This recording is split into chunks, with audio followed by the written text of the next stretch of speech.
A minha avó, Iadiaiá, é Inês Ribeiro Falcão. Inês Ribeiro Falcão nasceu em Maragogipe. Seu pai era um padre, Padre Cornélio Ferreira. Era um latinista, um homem muito preparado, fez concurso para catedrático de latim do Colégio da Bahia e sabia muita filosofia.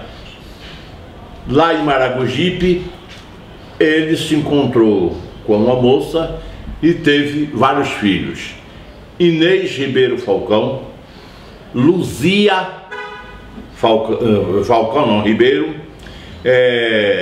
Armênia Ribeiro, Flávio Ribeiro, João Constâncio, que era advogado, era o secretário do Tribunal de Justiça, e tem mais uma moça cujo nome eu não me lembro, que morava ali na Cidade Branca, na casa, poxa, a mãe de Benedito Ribeiro. Você sabe quem é, mas eu não me lembro o nome.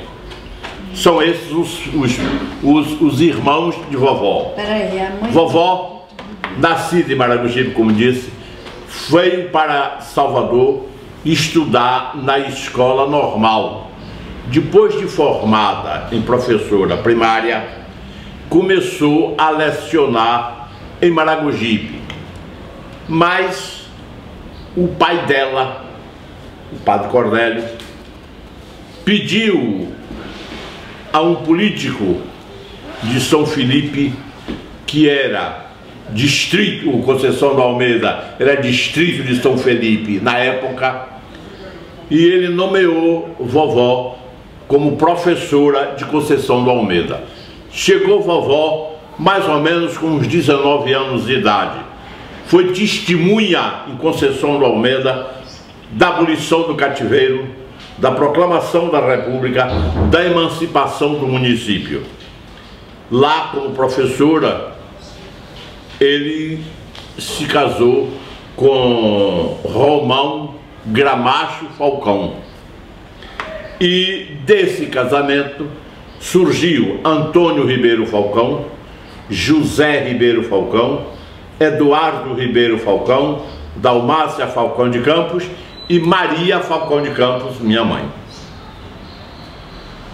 Eu queria voltar um pouquinho atrás e perguntar, e o padre Cornélio nunca foi descoberto pela igreja? Nunca teve problemas?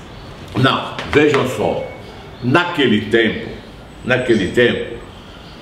os padres se formavam, com ainda hoje, recentemente, com 22, 23 anos, e mandavam para o interior. Naquele tempo, o bispo ficava em Salvador e a distância era muito grande. Não tinha elevador, televisão, não tinha rádio, o transporte era difícil, eles iam sozinhos para lá, sem família, sem ninguém, terminava arranjando uma família e tendo filhos.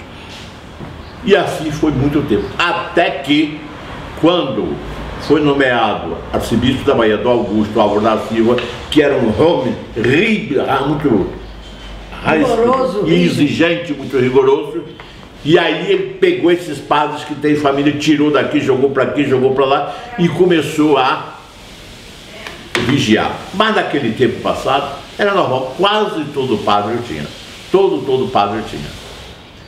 Do nosso do Almeida mesmo, o padre Adésio Júlio Torres, que foi vigário do Almeida 30 e tantos anos, tinha filhos, vários filhos.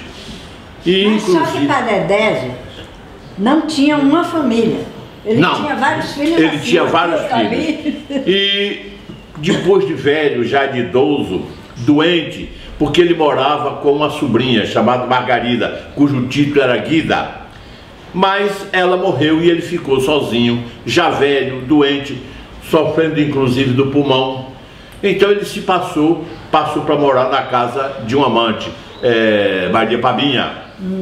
E o bispo chegou lá, suspendeu e nomeou o padre Osmar como padre do Almeida.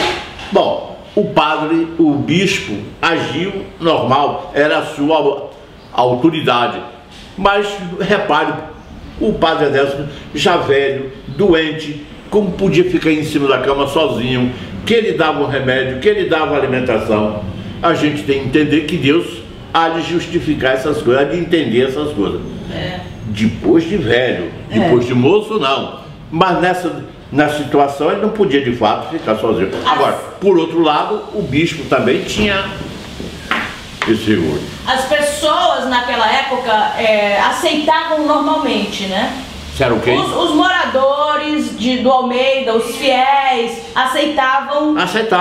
Aceitavam. E tinha uma coisa, no caso de vovó, os filhos todos moravam com ele, em casa dele, e chamavam papai e a mãe chamava mamãe. E o padre recebia visitas, colegas e os meninos dentro de casa, e os filhos dentro de casa.